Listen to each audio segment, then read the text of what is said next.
බලන්න කතාව පටන් ගත්තේ කොහොමද කෙලවර වුණේ කොහොමද? අපි කොහොම හිටියත් කතාව කෙලවර කරනවා නම් අනිවාර්යයෙන්ම අරහත්වයට පත් වේ යුතුමයි. ඔබත් මාත්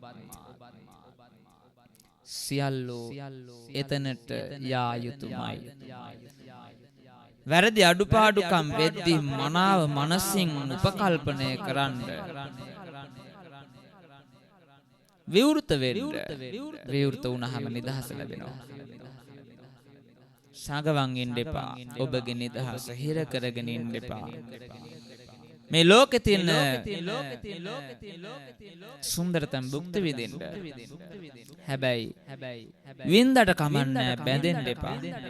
බැඳුනොත් තමයි දුක. ආස්වාදයේ විඳින්න ආදීනවේ හොඳ හැටි මෙනෙහි කරලා ආදීනවේ ස්වභාවය දැකලා නිස්සාරණයටපත් වෙන්න. ගිනි ගන්න ගිහි ගෙවල් තැනෙන ජීවිත තමයි හැම තැනම තියෙන්නේ.